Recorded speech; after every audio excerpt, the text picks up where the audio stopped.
Hello, my name is Daniel. I'm a doctorate degree student at Universidade Tecnológica Federal do Paraná, and in this presentation I'll talk about an experimental procedure for measure wear and friction of polymeric conveyor idlers. This presentation is comprised of introduction, experimental procedure, results and discussion, and conclusion.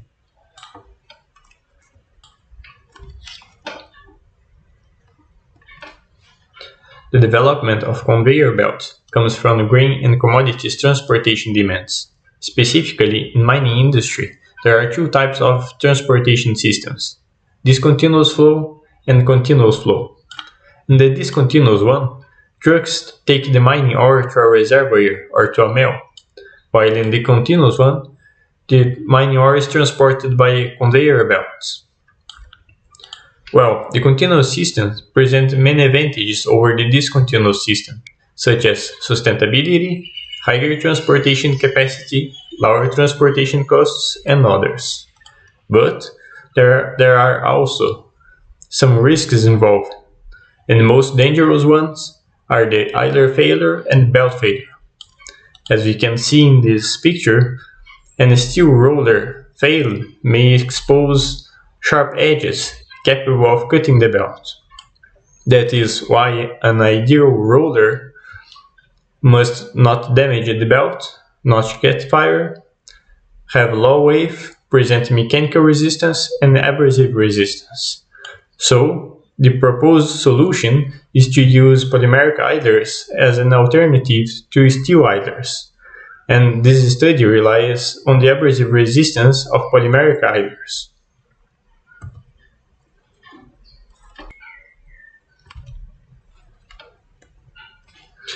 A commonly used test to evaluate abrasion resistance of materials is the dry sand rubber wheel test. But this standard apparatus simulates the conditions of a blocked idler row. In order to study idler rows in normal conditions, it was designed and built a modified apparatus inspired in the one used by Fizet and Dussault. Well, this novel apparatus must enable ring spacement to be assembled, allowing tests in rotating and in non-rotating conditions to be taken. Here in this video we can see a test in non-rotating condition underway.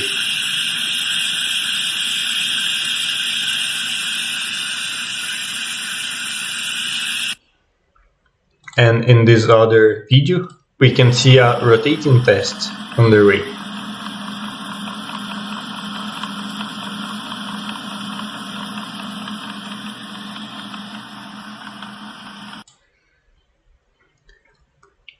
The polymer samples tested were taken from commercial rollers made of ultra-high molecular weight polyethylene and high-density polyethylene filled with carbon black. And the main setup parameters used in each configuration test are presented in this sketch. The main difference between the test configuration relies on the normal force and test duration, where the rotating tests presented greater values of normal force and test duration in order to produce measurable wear.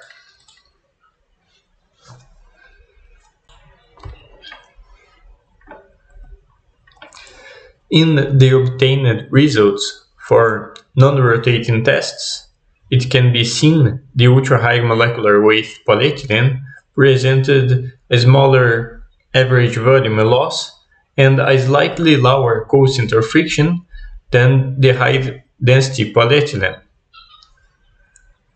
And in this graph, it's presented the coefficient of friction curves showing the similar behavior of the turbo systems, where the orange curve presents the behavior with high-density polyethylene, and the blue curve presents the coefficient of friction behavior with ultra-high molecular weight polyethylene.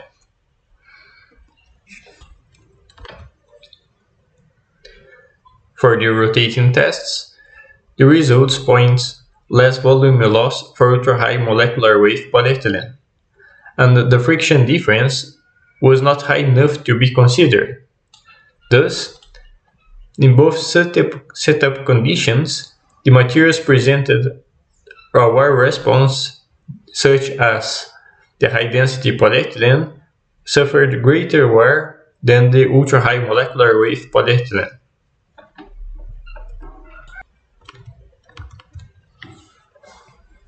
But afterwards, the most interesting results were the wear mechanisms assessment. These scanning electron microscope images shows the central zone of a non-rotating specimen wear scar.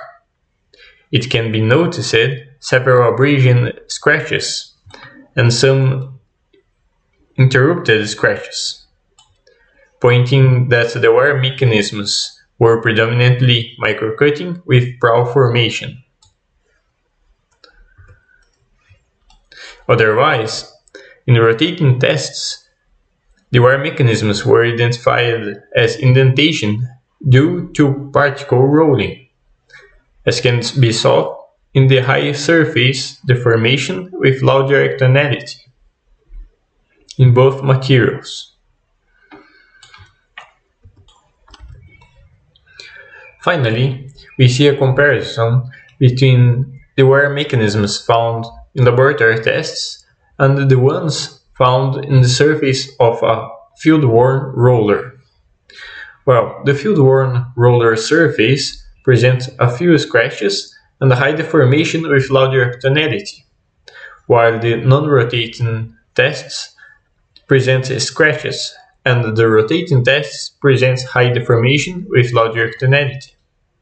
But it has to be taken into consideration that the assessed field roller was a failed one, so it was not rolling freely, but with some level of restraint, possibly explaining the scratches observed.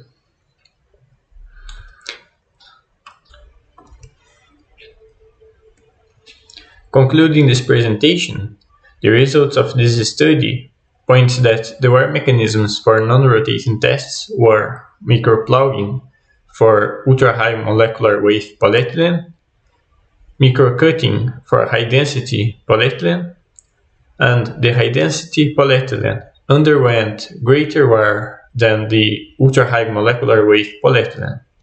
Also, it was found that the laboratory wear severity was greater than the field wear severity, and the laboratory rotating setup wear mechanisms were similar but not equal to that in situ wear mechanisms.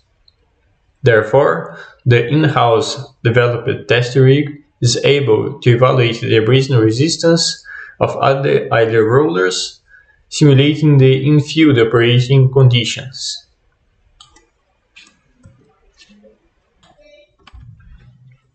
Some acknowledgements. The authors are grateful to Vale and to the Mechanical and Materials Engineering post-graduation program, and also to the Multi-User Center of Materials Characterization for the support and collaboration with this study.